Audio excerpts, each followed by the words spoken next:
in Christian theology, there's this thing called negative theology. It's not really popular. It's not really talked about, but there was this guy named Pseudo-Dionysius, and he wrote and this is like, I don't know, 1,500 years ago or longer. He wrote about negative theology. And basically it is that anything you say about God is wrong because you're using language. I'm Casey Maine, a jaded, hopelessly romantic, health-conscious party girl searching for meaning. And my mission is simple: to make life better, for myself and for you. I believe real change always comes from within, and the Better You podcast was born to discover hidden parts of ourselves and our stories.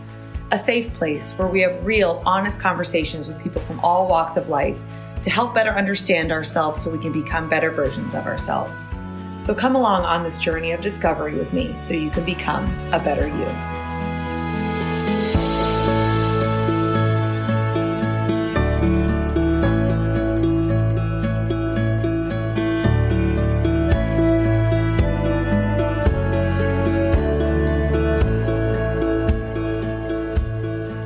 And welcome back to another episode of the Better You podcast, where we focus on better understanding our relationship with ourselves. I am your host, Casey Maine.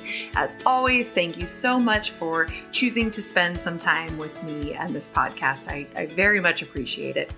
So I usually see these conversations, I categorize them in my head in kind of one of three buckets: mind, body, or spirit. We've had a lot of mind episodes. Recently, we've had a couple body episodes, and this is absolutely a spirit episode, as we are talking to a man who has had 2 near-death experiences, studied divinity and specifically mysticism, and he's an ordained pastor. So a lot of unique perspectives there.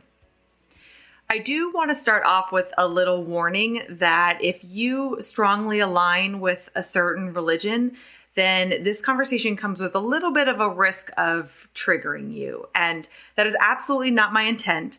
My intention is simply to open minds and have more open dialogue and analyze things. But I still recognize the sensitivity with some of these topics. So I just wanted to give you all a fair warning.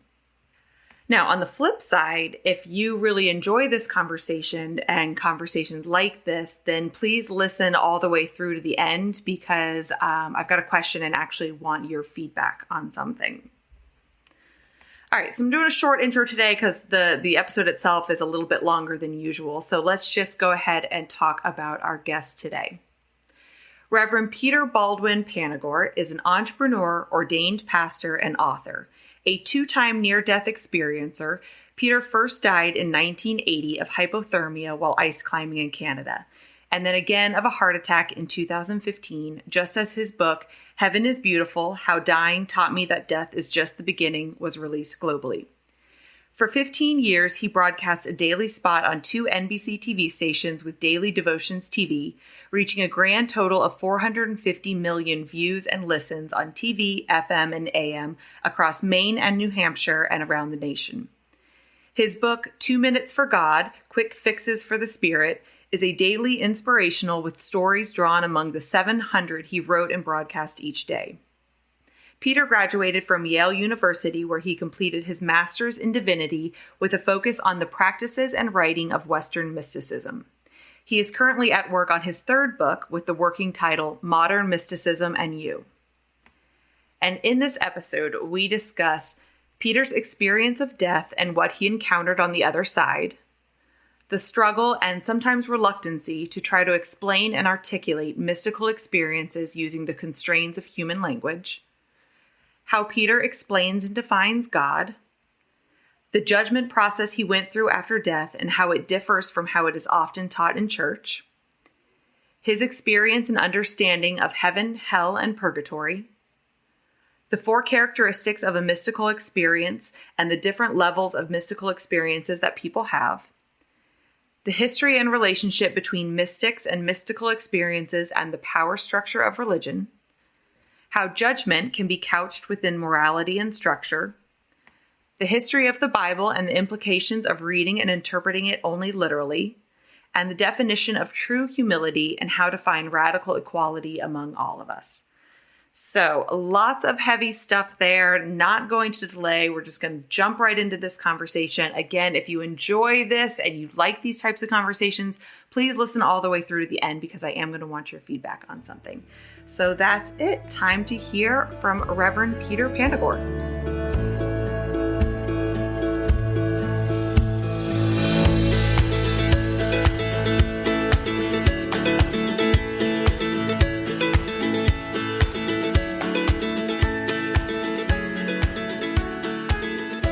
I am super excited for this conversation. So let's start by just tell everyone a little bit about yourself and your background and kind of from a career standpoint, I guess, what your experience is. Well, I had a near-death experience in 1980, which changed the course of my life. And I was going to be an architect. I was an English major. I was going to be an architect in the family business, headed that way in graduate school. And then I died, and it totally messed with my life. And so I ended up, instead of going to like Georgia Tech, where my sister was, I went to Yale Divinity School, and I got a master's degree called an MDiv, Master's of Divinity. But my focus was in mysticism. The dean of students allowed me a 3-year independent study course, which she oversaw. And I studied mysticism across the university and made up courses with her and found professors elsewhere to come to a deeper understanding, to contextualize my experience for myself and find a language with which to think about it. And I can tell you why I chose Christianity later on. But I then got ordained in the United Church of Christ. I got talked, the same dean talked me into, instead of going on for my doctorate, to try being a Congregational United Church of Christ minister. And so I did. And I got recruited before I left Divinity School to an associate position and had the best senior pastor anybody could imagine. And I was functioning basically as a secret spy for God inside the church all this time. And for the rest of my life, that's what I did. But it was a good gig, and he was a great guy, and we got along. We're still friends. He's still a mentor of mine. And from Divinity School to my first pastorate by myself on an island off the coast of Maine, and then another pastorate in a resort church in a swanky resort town on the coast of Maine where there was a huge embezzlement in the church and it was hidden. And then to TV. And I did TV for 15 years in the morning every day just before the morning news.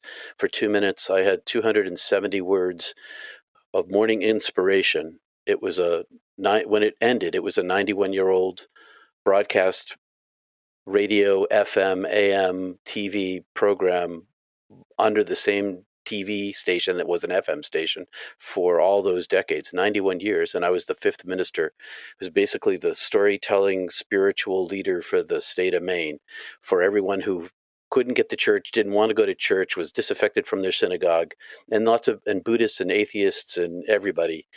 I was a storyteller just before the weather every day for 2 minutes for 15 years. It was a great gig. Okay, so this is why I'm so excited to talk to you, because you have such a unique combination of viewpoints and experiences. So you taught and lived in the mainstream religion world for quite some time. You also, mysticism within Divinity School, I didn't even know that was like a branch of it. And then you've also had this incredible experience, near-death experience. So let's talk a little bit about that first, because I know people are probably like, whoa, like, what does that mean? How did you die? And then what was that experience on the other side? I died ice climbing in Banff Provincial Park in Western Canada in 1980 when I had just turned 21, about a month before that. And I made a mistake in my gear, my own fault, and I died of hypothermia. A long story cut wicked short. And it was a brutal night, a brutal night of survival. My partner and I, Tim, my climbing partner, against the elements that were killing us. And I died, I froze to death, I fell asleep. And when I was dead And it's called near-death experience, but there was nothing near about it. I was dead, and I was, as often happens in the cases like this, I was carried from my body by what I call my angel of death, but really it was an intelligence that was luminous and beyond and powerful, way more powerful than I am. And all of the things that I say now are metaphor, because I can't contextualize in language, even though that's what I try to do, what happened and where I was and my experience, because I didn't have a body. There was no things left. I was not in a world of things anymore. Everything in the world is a thing. You can call a toothbrush a thing, and a cup a thing, and a person well, you don't want to call a person a thing, because that's dehumanizing, but you could. But where I was, there were no things at all. And so language didn't even exist. And so I was carried by this entity of intelligence that was far more powerful than I was through up the proverbial tunnel, but it was expansive and contractive at the same time. Two things at once that are impossible here, totally possible there. I got popped out into this infinite illuminated darkness, another paradox, and timelessness. There was all time and no time, and only the eternal now, which was expansive. And I was in the middle of the ocean or the ocean of the cosmos, but there were no stars to see. It was eternal beauty and fulfillment and knowledge. And I was like an orb, 10,000 times bigger than my physical body, with no physical body. And I could think, but I had no brain. I could think faster than I could ever think before, or since, for that matter. All my senses were one with my brain. Everything, I was a oneness of being. And I had an edge. I was like a bubble floating inside this infinite void that was not, I was content. And my first thought was, this is who I am. I remember now. This is me. That wasn't me. This is home. I'm back. How did I not see this before? And I was then, all these things happened simultaneously, and I've created an order for them in order to give them meaning, but they all happened at once. And so a portal opening appeared in front of me, and it was numinous, it was illuminated, and it was flowing, and it was transparent and translucent, and I could see I could see like a long eternal hallway. I don't know how to describe it, that arced way far beyond the horizon, and that I was being welcomed to pass through the portal into this light. And instead, I reached my orb self and I touched the flow. You know how in a movie you walk up in the sci-fi movies, somebody walks up to the portal and puts their hand on it? It's kind of like that, only I had no hand. I put myself on it, and it filled me. It was the flow of all the universe. It was all love and knowledge and light and beauty, and it was the substance of everything there is, all the knowledge and understanding and wisdom, beauty, love, bliss, adoration. The list is so long, and all the things we fragment here into these subgroups, the things I just listed and more of them, were oneness, and it flowed into me. And when it flowed into me, I was infilled with all these things, and I knew them without language. I knew them as the structure of my very self. And I heard my soul name called, and I call it that, but it was that sound that has no frequencies, that called me into being and my origin. And I could see the long tail of my eternal soul, everlasting, that's a better word, everlasting soul, and the very origin of my popping into being. And it was like I could all of the stars and all of the universe compressed into one large black hole. only this black hole of super density, all of the matter in all of the universe in one black hole, only this black hole was luminous. And it was like all of the photons of all of the world and all of the universe in one place at once. And I was kind of popped out of this as a singular photon. And I was like superpositioned, or I was wave and particle at the same time. I was this unity of being, and I was a separate piece. I was part of the totality of it, and yet somehow I was limited, and I was beloved. I was like the most special child. If a family, if there were 7 billion people on Earth, I was like the best. I was the beloved one. I was the special one, except for that everybody was. Mm-hmm. Everybody had this special designation. And so I could keep going. You want me to keep going?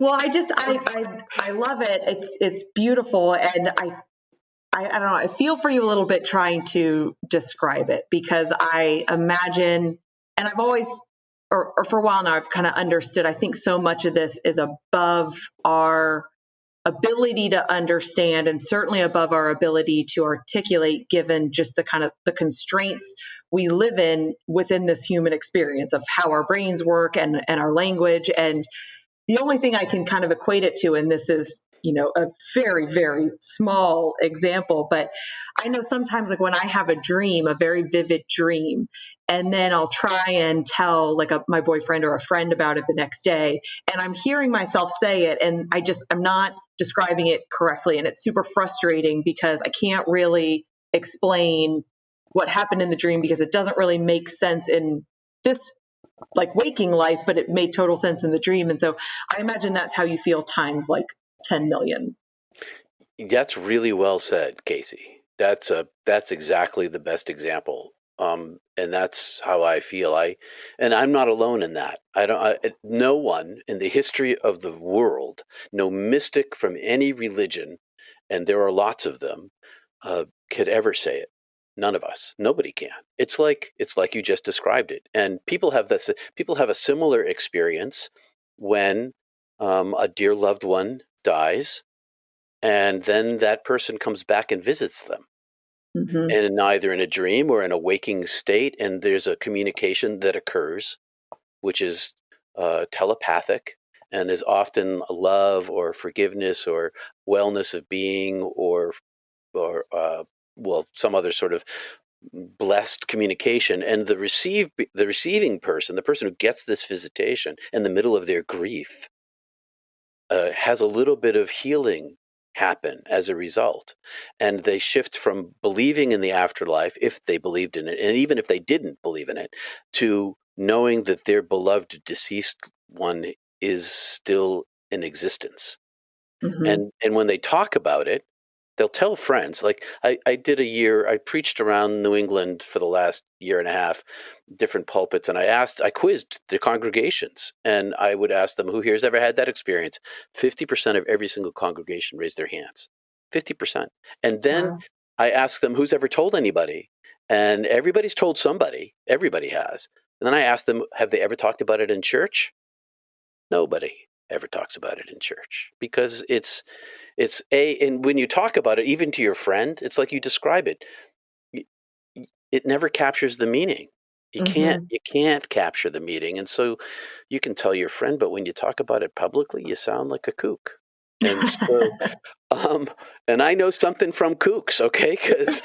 Because listen to my story. It's like, talk about, I was a spiritual person before all this happened, but I was also a rational empiricist. I was like, you show it to me, show it. Well, that's funny, because then God, life, it did show it to you. You're right. It did. And then it said to me the day after. So I had more experience when I was dead, and I was given the choice to come back. God wanted me to stay.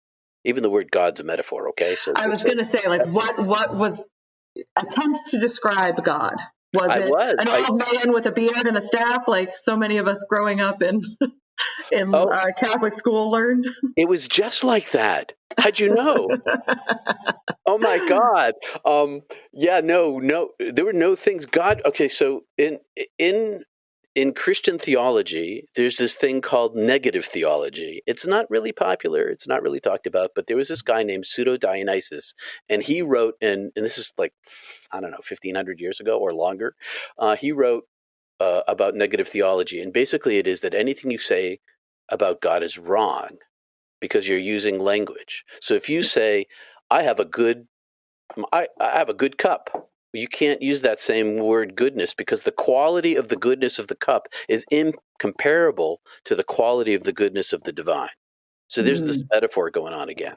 And so in my experience of the holy, God was nothing, no thing. That's the first thing. No thing, no gender, nothing I can conceive of as really. Well, there was no humanity to it all, except for that humanity was a part of it. It was a tiny part of this love, beauty, joy, knowledge, understanding, infinity, omnipresence, all powerful, wonderful, adoration, bliss, paradise, all these things and so much more. And none of the goodness, none of those words come anywhere close. Every one of them, use your imagination, everyone has a capital letter.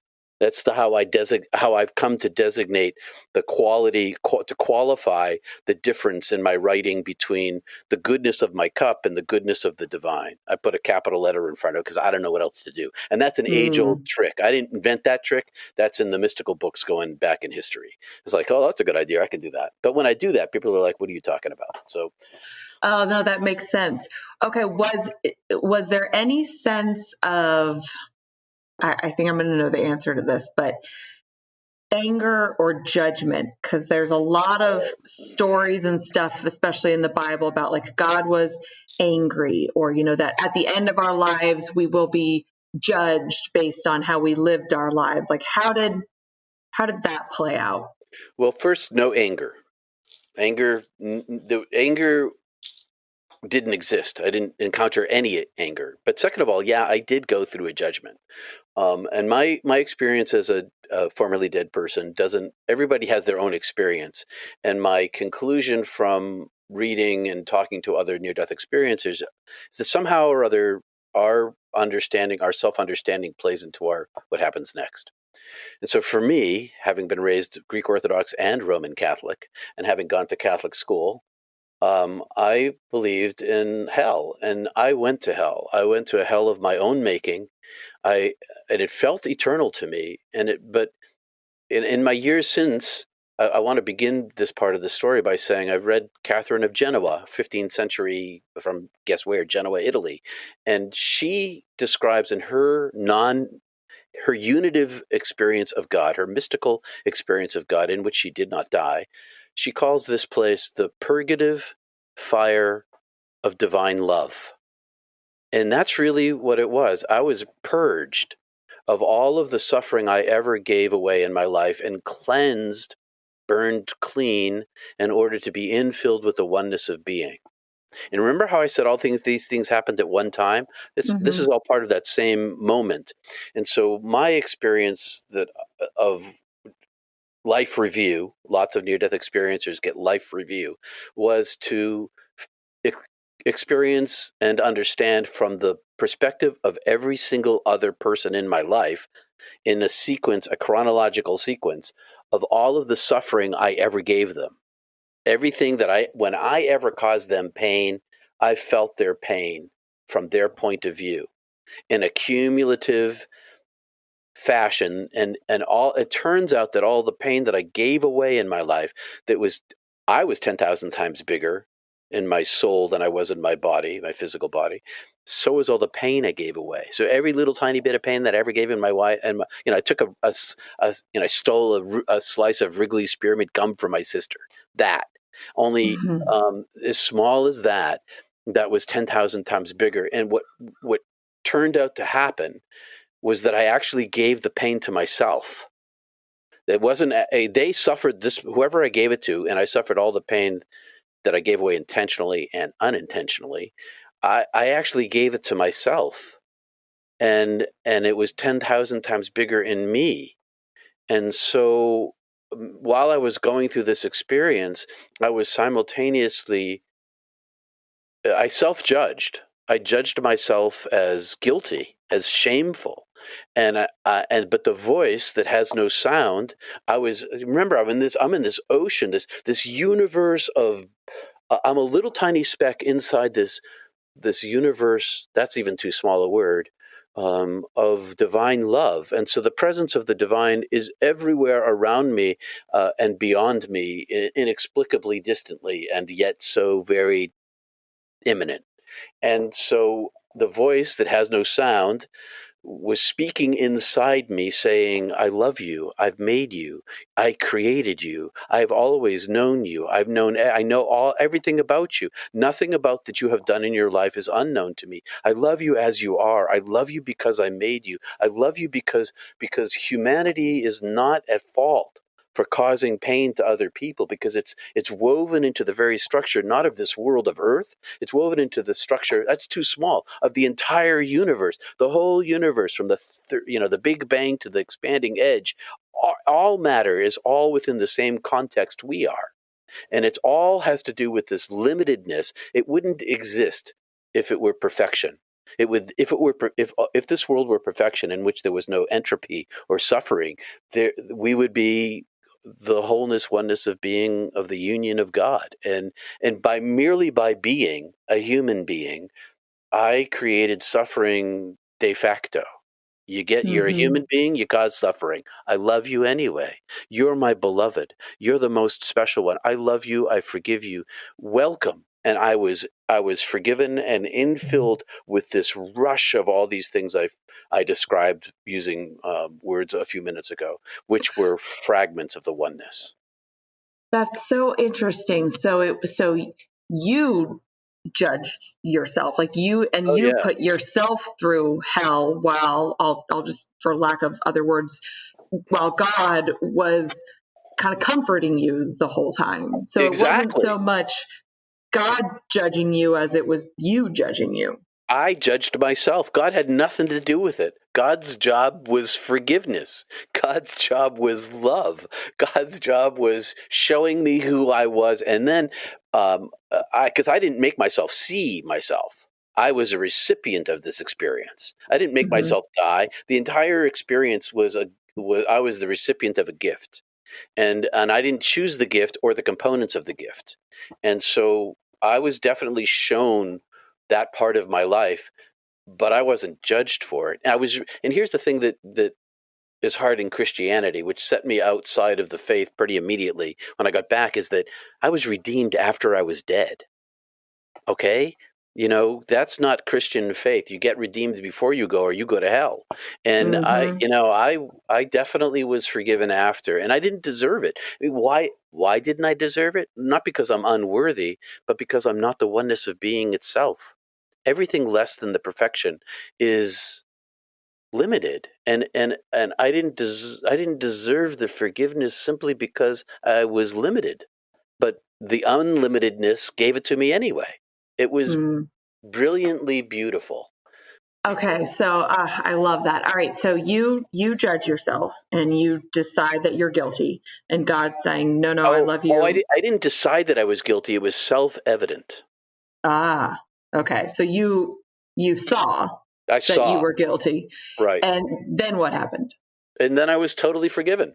And this love infilled me. All these things, the bliss, the knowledge, understanding, perfection, unlimitedness, all power, it was all, even with, and that's not quite exactly right, because I had all of these things, the love, the beauty, the joy, understanding, knowledge, wisdom, adoration,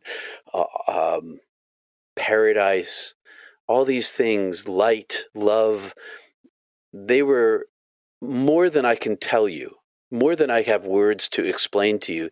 The almost eternal nature and limitless nature that infilled me. And I say that almost because the divine itself was unlimited. And so even though I was supercharged with this almost to the limit I'll put it this way. If one more drop of the holy divine entered into my soul self, I would have been obliterated and absorbed back into the oneness of being and ceased to have been an independent soul.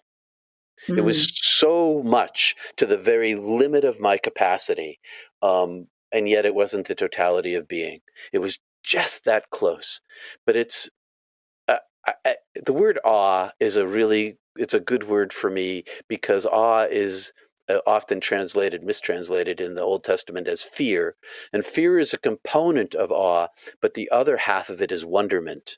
It's just, I was in awe of the divine beauty. I was in awe of the divine light.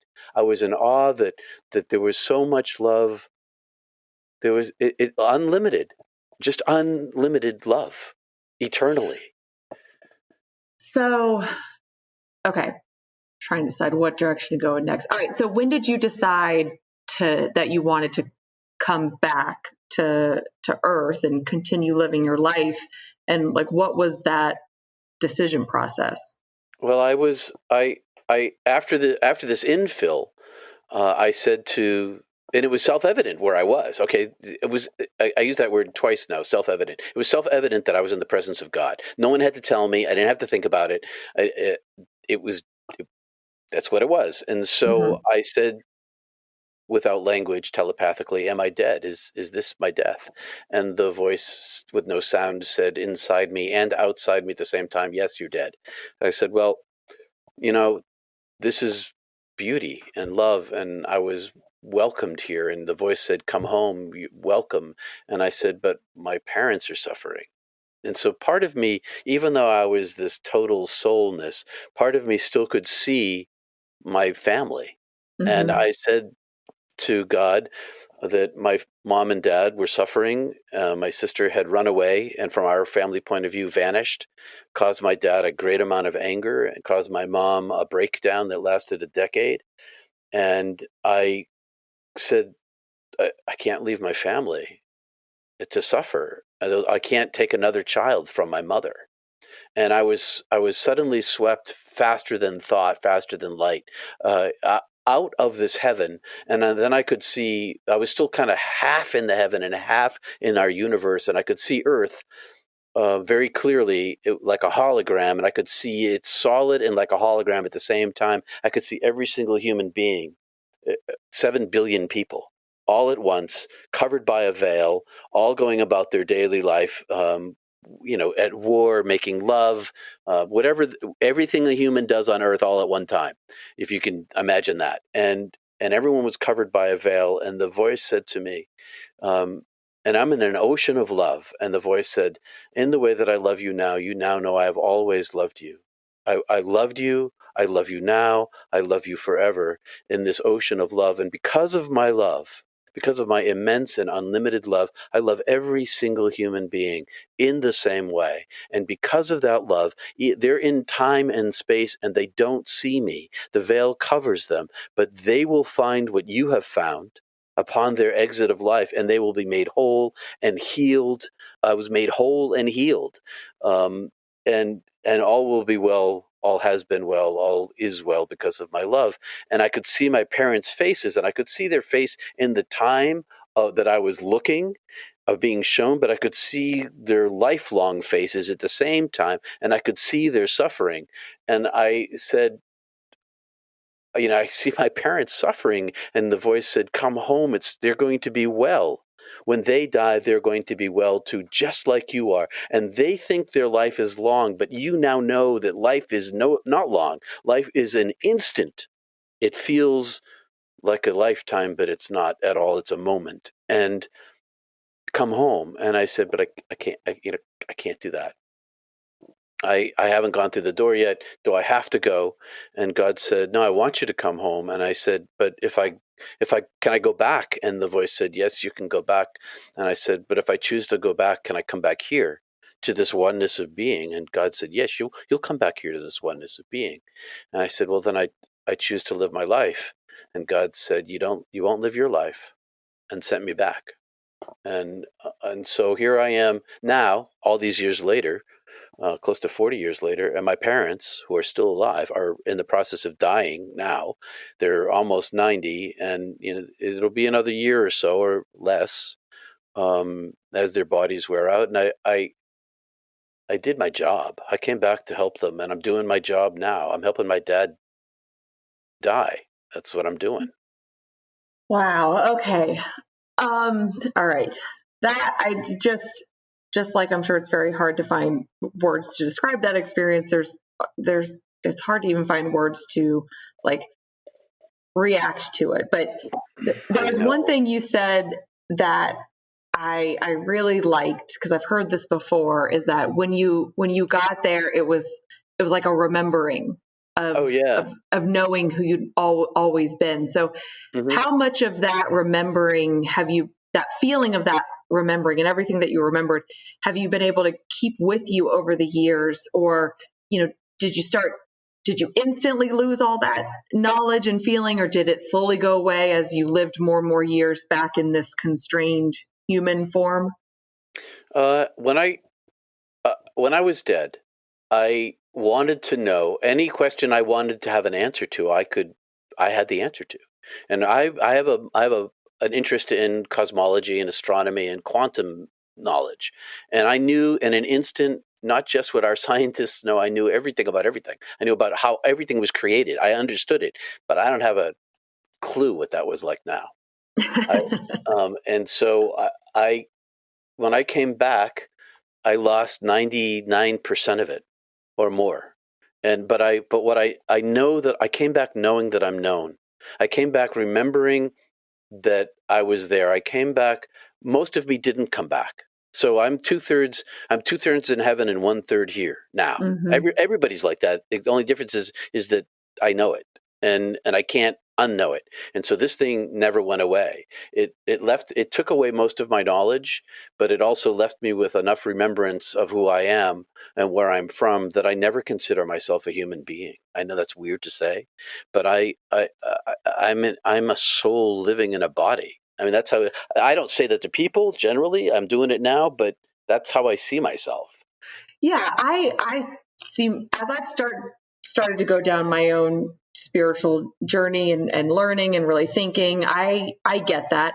Oprah calls it Earth School. That we're infinite souls having a human experience. We aren't human beings. We are in a human body, but like what we actually are is so much bigger than that. So granted, maybe I'm a little bit cuckoo, but like I don't think that's cuckoo. Well, I know, but I'm glad you don't, because I think that that's the majority of humanity. And what makes people think it's cuckoo is nobody frickin' talks about it. And so it's like an open secret. Nobody wants to be the kooky nut, so nobody talks about the depth of their spirituality, which is why I brought up that whole thing about the visiting dead people, the beloved dead, because that's a super common experience. Yes, yeah, it definitely is. Okay, so you just referred to that experience in that place as heaven. And it sounds like everybody gets to go to heaven. It sounds that way to me. That's what I heard. And that's what I saw. That's what I understood. Everybody is beloved. So then what do you think? Do you think that experience you went through of reliving all the suffering you caused while here, would you consider that hell? I considered it for me, yes. I mean, I can't speak for other people's experience. I can only speak for mine. And as for me, I call it several things because it's all metaphor. I call it hell. I call it purgatory. You go into the Catholic thing. I call it the purgative fire of divine love, which is really the closest language I find for it. I guess I call it those things to myself. Judgment. I self-judged. It was freeing.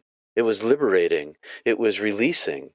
I was carrying this burden with me. It was like Ebenezer Scrooge, the Christmas Carol, and his partner Marley. I forged these chains in life. I was freed from them. I didn't have to carry that wheelbarrow load full of bricks that I piled upon myself. They were gone. And when they were gone, I was filled with inconceivable light. Okay. All right. So then you decide to come back. You come back to Earth. You're back in earthly body with earthly thinking and earthly words. Which sucks. Yeah, I bet having experienced the opposite, I bet it does. All right, so then you decide to go get a master's in divinity, and you choose, I guess, the branch of mysticism. Explain that a little bit more. Like, what is mysticism? Mysticism can be a mystical experience, according to William James from our rival school, Harvard, back at the 1902, in a book called The Varieties of Religious Experience, which was a popular book in its for a century, still in print. Has four characteristics of a mystical experience. The first one is it's passive. It happens to you. You don't make it happen. It's transient. It has a beginning and an end. It's noetic. It leaves knowledge in your soul. And that is from my point of view, more like a remembering what I already know. But it feels like new information. That's only because it had to penetrate the veil. It's noetic. And lastly, it's ineffable. When you talk about it to someone else, you sound like a kook because you can't contain the experience of the emotion and the communication in any language anywhere ever. So, four key components to a mystical experience. And I'm gonna begin by saying that mysticism is a global phenomenon. And if your readers have ever read Rumi, then you're reading maybe the best, most approachable mystic in the history of the West. I've read some from the East, Lao Tzu, Chuang Tzu, and in the West we've got Meister Eckhart, Julian of Norwich, Hildegard of Bingen, Teresa of Avila. There's a long, long list of books that were written centuries and centuries and centuries ago by these mystics within the church and outside the church, and Hasidic Jews, the Zohar, the Upanishads. There's all these books that contain the mystical experiences as I described them just then and a minute ago. So a mystical experience has those four components. Then somebody who is a mystic, are they somebody who has had a mystical experience or just believes in them? No, you have to have them to be in the club. But here's the thing. It's on a scale. And I'm not sure exactly how the scale works, whether it's a three-dimensional scale, but I can talk about it in terms of a sliding scale. And so at 0 or 1, you have the experience that I described, which is a very common experience of a visitation from the deceased, a beloved deceased one. That's at like 1 or 2, and then way up at 10, you've got the experiences like Catherine of Genoa, or Julian of Norwich, or Hildegard of Bingen, where the self dissolves, the duality dissolves, and the participant enters into the unitive state of being where ego no longer exists and self is joined with the oneness of all. And that experience is the mystical genius, you could say. Like and a spur off of that, pretty close to that kind of experience, are near-death experiencers who, through no fault of maybe sometimes through their own fault, but they get a kick, they take a shortcut. And where I went in my near-death experience was not unique, but rare. There are other people like me who went to this place of non-being, and where all knowledge and understanding was available to me. I was in a state of union, and then in between those two scale, the 10 and the 1, there's all these other experiences of the transcendent nature of the holy touching your personal life. So people talk about, I was swimming in the ocean and an angel pulled me up and rescued me, or I had a divine communication where Jesus appeared and blessed my heart, and now when I talk about it, I get filled with the warmth. But when I say Jesus, I feel stupid. There's a great amount of mystical experience between those two ends of the spectrum.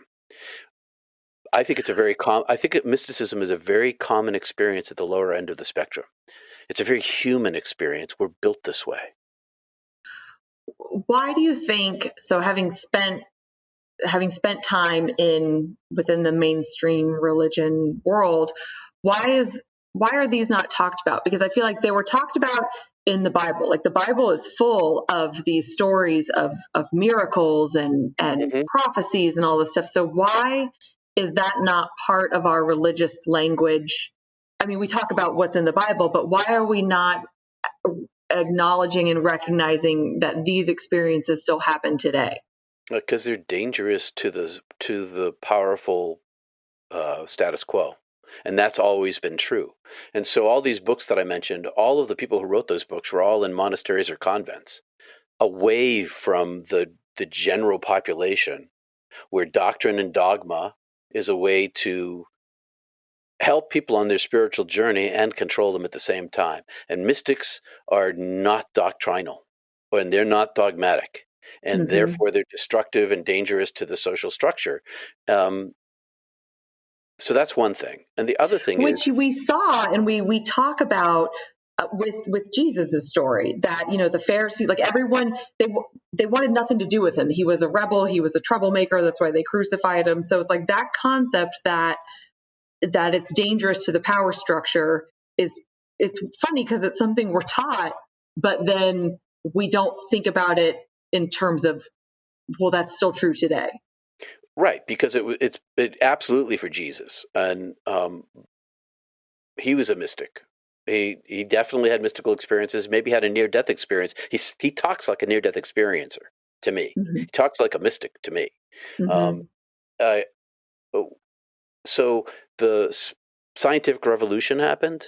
The age of enlightenment and reason, and they tossed out mysticism. Mysticism got lost in the shuffle. And because it was dangerous, and because you can't prove it, and because it's sort of,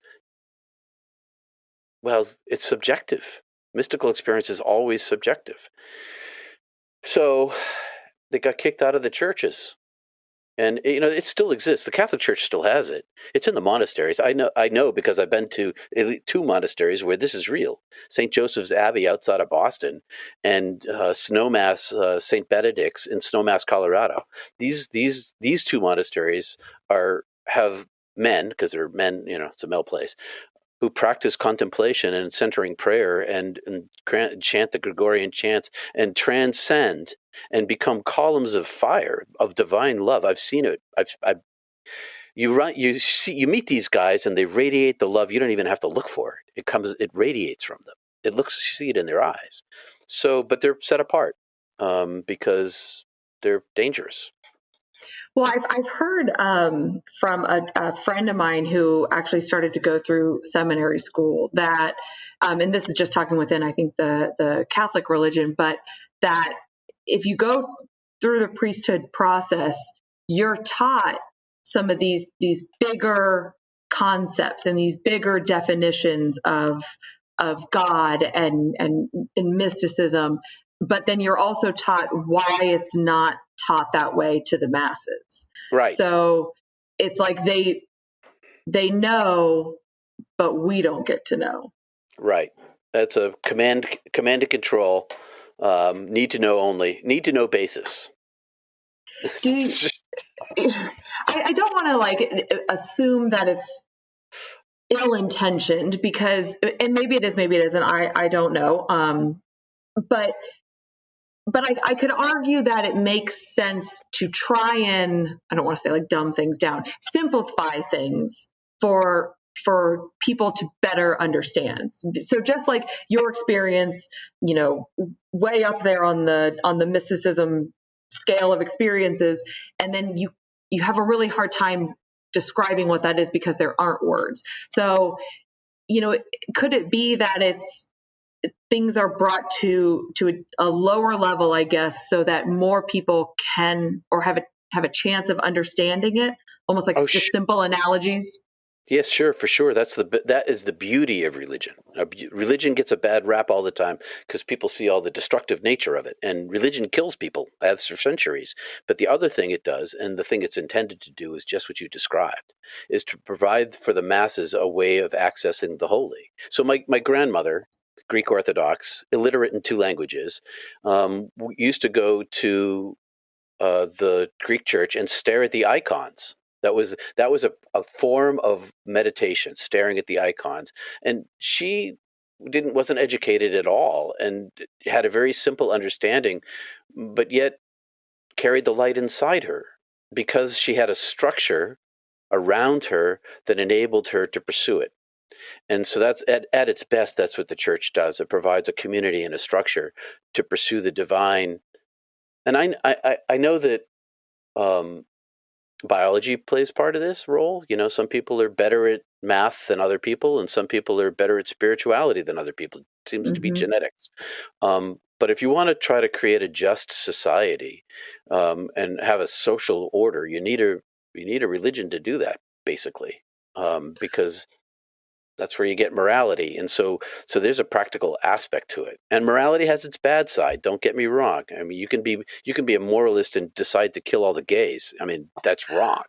Right. So that's where I start to have an issue with it. So I agree 100% that there's so much good that religion does in terms of guiding people on their own spiritual journey, believing in, this divine intelligence, the sense of community, the sense of faith, all of that. I think it's great.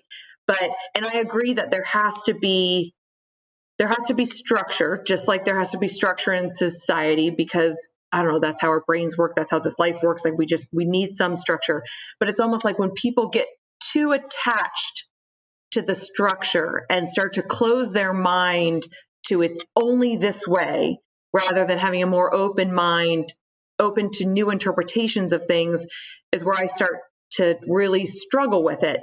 So, I feel like a lot of times religion gives people a reason to judge others. And I just don't think that's any of our business to say what's right or wrong. Yet it's often kind of couched under this, well, almost like it's good intention because I'm looking out for your soul, because I think I want to save you. You need to be saved. That whole concept to me, at the end of the day, like a lot of that is just judgment that we don't really have any business doing. I 100% agree with you. 1,000% agree with you that, one of the things Jesus said was, "Judge not, lest you be judged." And in my experience of my own hell, all of that had to do with judgment. I judged that I could take my sister's Wrigley Spearmint gum stick. I judged that she wouldn't find out. I judged that I didn't care if she did. And so I think it's all about causing pain. I think it's all about causing hurt. And it gets codified into morality because we need social structures in order to function. It used to be the law of Hammurabi. Hammurabi, I think I'm pronouncing that right. Hammurabi. I think that's it. It's an eye for an eye and a tooth for a tooth. Well, that was a progressive religious idea at the day, because before that came about, if someone poked out your eye, you might just poke out both their eyes, chop off their arms, and kill them. And so it was sort of a justice thing. So I guess I bring up that the idea that religion creates some sort of structure is old, and it's important, but the whole idea that I should decide what's a sin and what's not a sin. Everybody causes pain to everybody else all the time. The hardest thing that I came back understanding, of all the things I came back understanding, is that I'm just as bad and just as good as everybody else.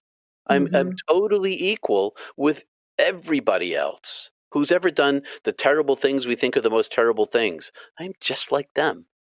I'm just like the greatest saint that ever lived, who gave life to charity. I'm just like that person at the same time. And so we calcify and doctrinalize and dogmatize these concepts that were supposed to be fluid in order to create a structure where we elevate ourselves. One way to create a group is to exclude other people. You're either going to heaven or you're not. If you're not going to heaven, you're not in my group and you're not saved, and my job is to save you. That's baloney. Here I am having visited heaven, and I know my job isn't to save you. That's not my job. I'm not here to convert anybody or convince anybody. I don't really care if anybody believes me. I mean, other than the whole kook factor, because I know where I'm from and I know where I'm going. I know to whom I belong. I know what I am. And so when religion becomes oppressive and repressive and destructive and finds scapegoats, and I looked at the LGBT community in particular and women in Christianity in particular, or anybody who like in the United States, African American slaves, though the whole structure was supported through Christianity. I mean, it's all about power. It's all about power and control. And when that happens on an individual level, I've got to save you, or you're going to hell, or you're a bad person. I call bullshit because I call that because they're exactly like you. You are like. I got a contact the other day from a young woman who was gay in a gay relationship, lesbian relationship, and she said, "I've become a Christian. I've decided I'm not going to be gay anymore." And the Bible says God made them male and female, and I'm like, DNA, you're made that way, and now you're going to deny yourself because of a health law from thousands of years ago. I guess what I'm saying is that when the Bible becomes rigidized and literalized, it becomes a destructive tool. It becomes a weapon. And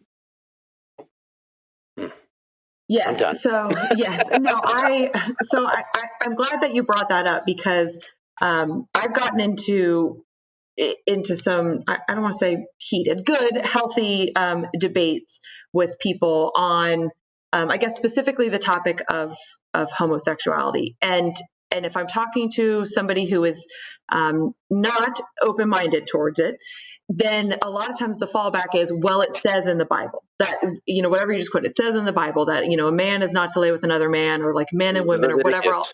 Yeah, whatever it says in the Bible.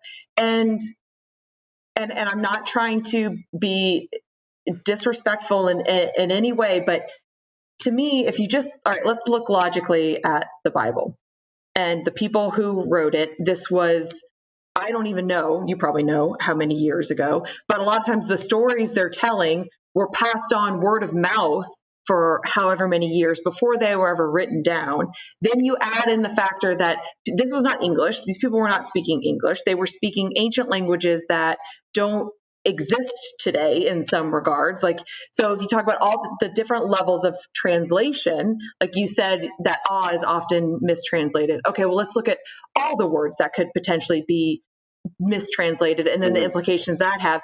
Then you take into account some of the filters and kind of slicing and dicing along the way based on whoever was in power. And that's why we have different versions. There's the King James version because he decided this was okay. And you've got gospels that were not included. Mary Magdalene's was cut. And a lot of people say that was to, start to really suppress the feminine voice. And it's just, how can we look at this?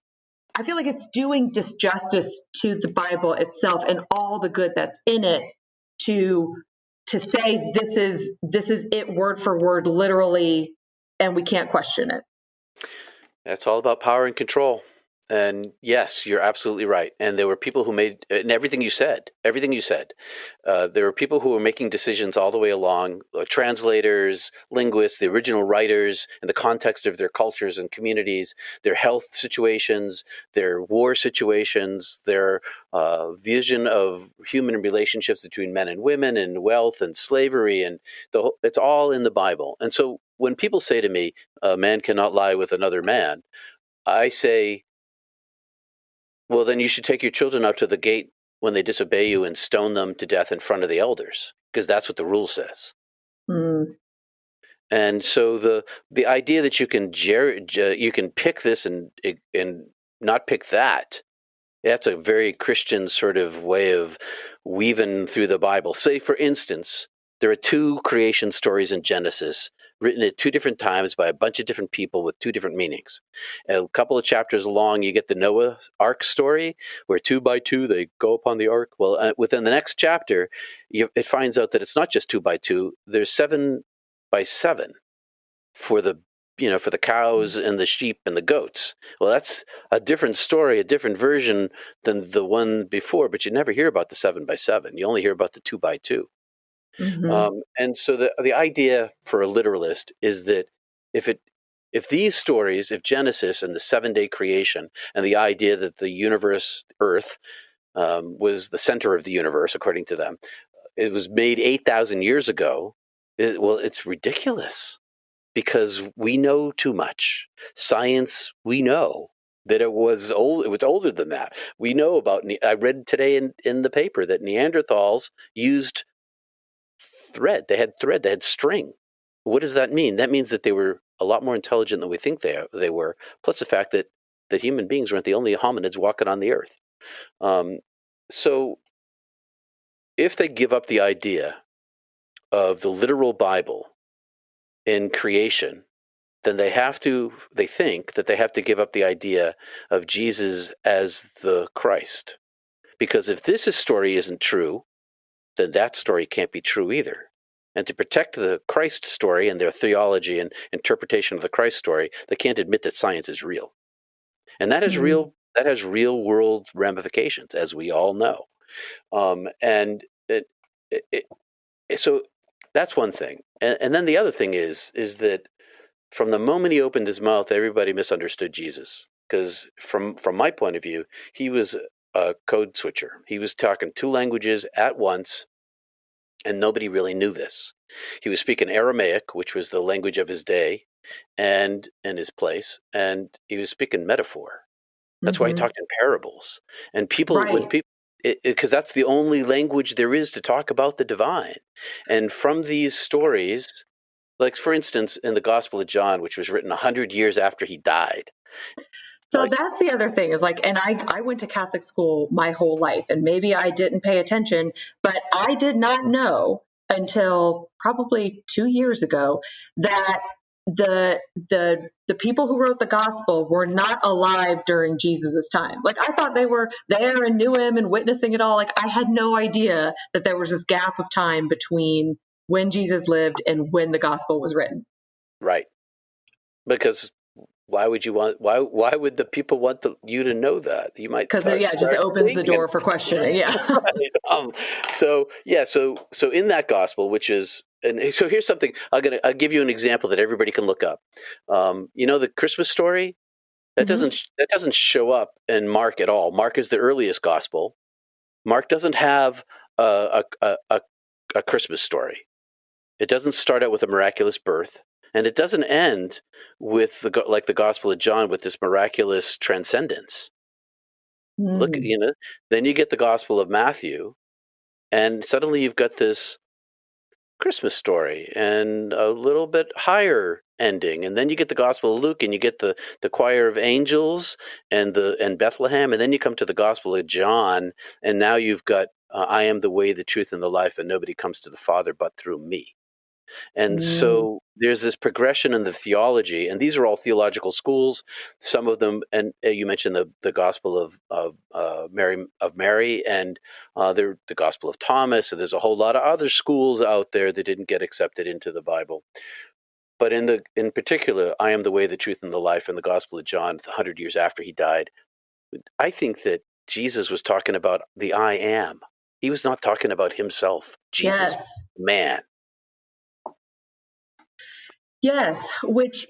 So I had a big realization a couple years ago. I had gotten into a debate at work with this coworker and I was just starting to kind of open my mind spiritually. And he was a very devout Christian. So we got into this conversation about I think I said, oh Jesus or whatever, as in, a phrase. And he got on me about taking the Lord's name in vain.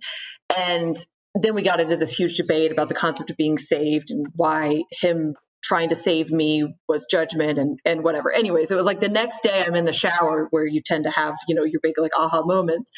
And I'm like, what is the Lord's name? Like, it's not Lord. And then I just popped into me. I'm like, it's I am. Yeah. Right? Wasn't that whole story of the burning bush? And, that's the only time God gives a name, right? So I'm like, okay, so if you're ever taking the Lord's name in vain, it's when you're insulting yourself, because we are all part of God. So insulting yourself is insulting God. And it was just this big realization of I am and what that actually means. Yeah. And I'm going to build on that and say that the word Lord, Lord, usually I believe in capital letters, is the word Yahweh or Jehovah, but in the Hebrew it has no vowels, and so it's unpronounceable. You can't say the name of God. It's like that whole Jacob story when he wrestles the angel and he demands the angel tell him his name. Because if you can name God, you can become God. But you can't name God because God has no name. I am. It's a verb. It's a noun and a verb. Yeah, I believe, and I'd love to get your thoughts, that the Bible it's like a living, breathing organism with many depths to it. And so I think there are many levels of which you can understand it and learn from it. So I've sensed, to try and bring myself out of a judgmental mindset towards people who maybe take it more literal, I now look at it as, okay, there's a lot of different layers to this. And wherever anybody is in the layer of their understanding of the Bible, like, that's their process, that's their journey, that's none of my business. Yeah, me too. Which is why I let the Southern Baptists and all the evangelicals do their thing. As long as they're not impinging on me, go ahead and do your thing. Or the rest of us.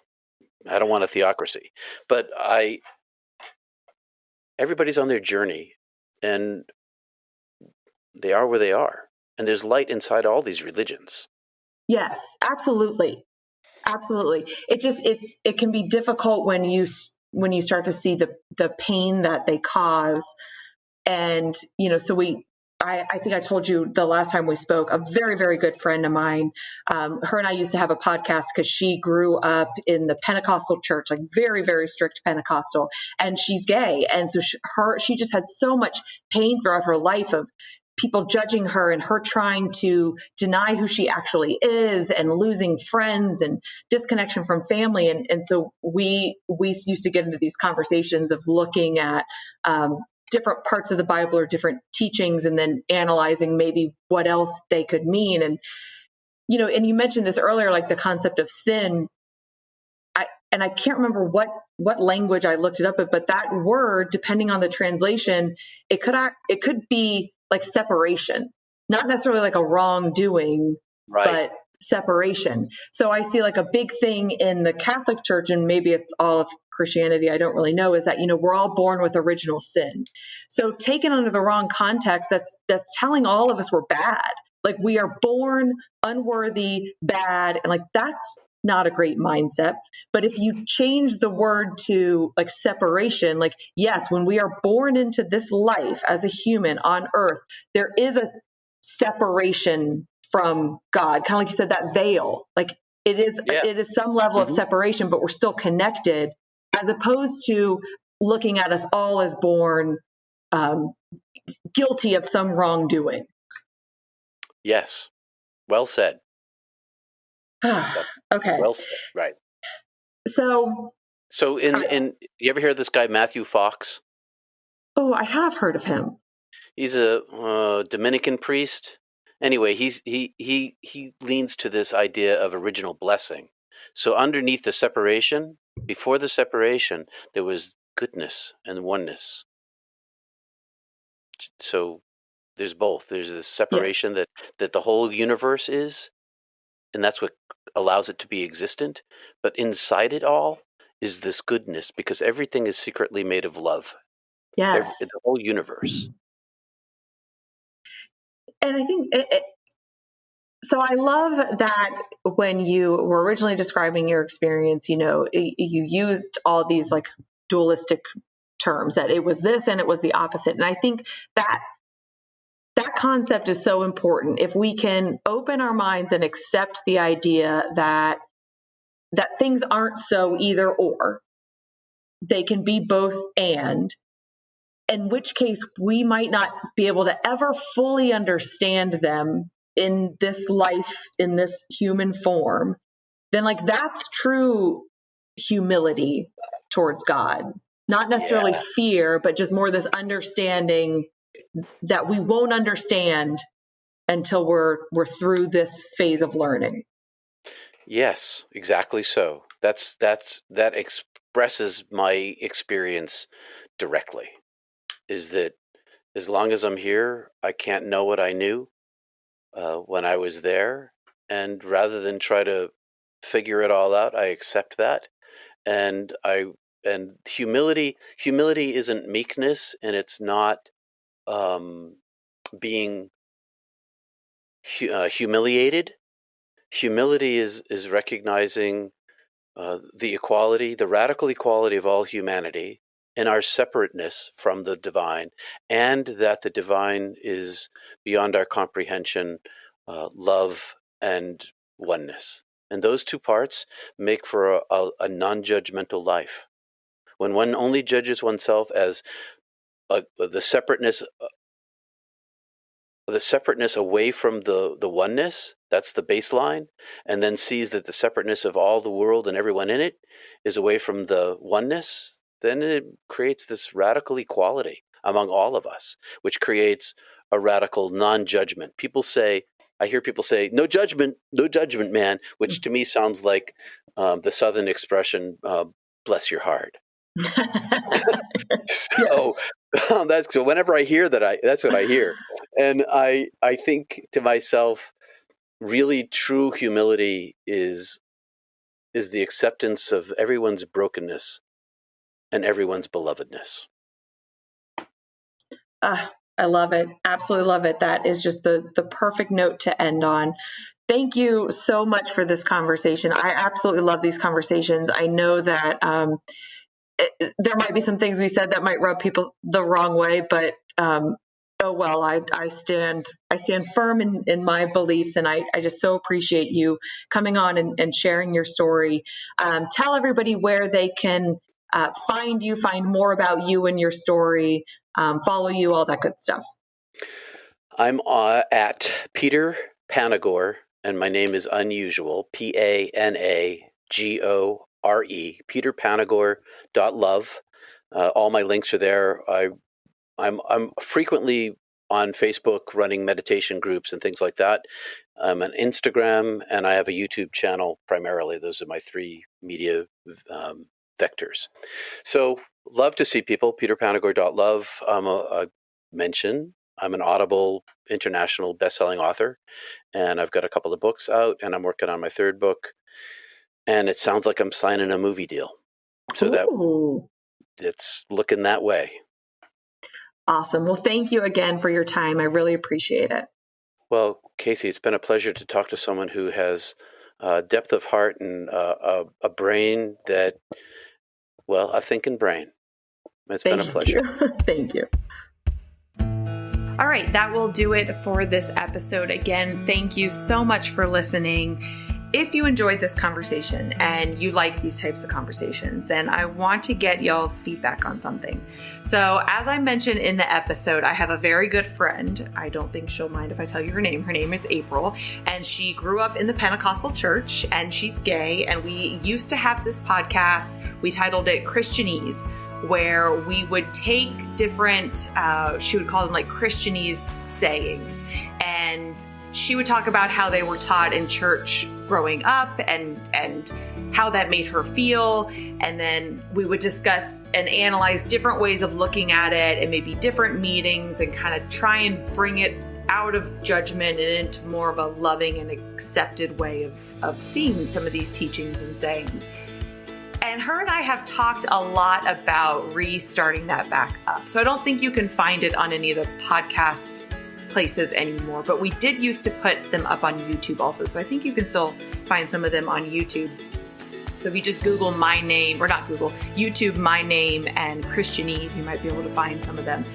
But we have talked about doing it again because we had a lot of fun doing it. So I just wanted to gauge some interest. If that is something that you guys would be interested in hearing about, then please let me know. Like, shoot me a DM on the socials, email me at betteryouPodcast@gmail.com, or just find some way to contact me and let me know, like, hey, I think that would be a cool podcast to restart. And if there's some interest, then I'll talk to her and see if she's up for doing it again, because we had a lot of fun doing it. It was really enlightening to kind of analyze some of that stuff. I really enjoyed it because like I said, I grew up Catholic, but within all of my Catholic education, we didn't spend a lot of time really analyzing the Bible. So it was fun to, like, she would give me like Bible homework, and it was fun to open that up and read it and try and interpret it and analyze it through kind of the lens of my life now versus, you know, being a young, impressionable kid with somebody else telling you what it meant. So I'm up for starting it back up. I think she would be too, but again, just wanted to gauge interest with you guys. So if you think that sounds cool, then please contact me and let me know. Other than that, same old asks. If you enjoyed this, please give the podcast a rating and write a short review. That helps so much, and I very much appreciate it. You can follow the podcast on Instagram and Facebook at The Better You Podcast. And yeah, reach me at thebetteryouPodcast@gmail.com. And that is it. Next week, we are talking plant-based diets. It's a really fun conversation, and lots more fun conversations to come. So that is it for today. Hope you have a wonderful rest of your day.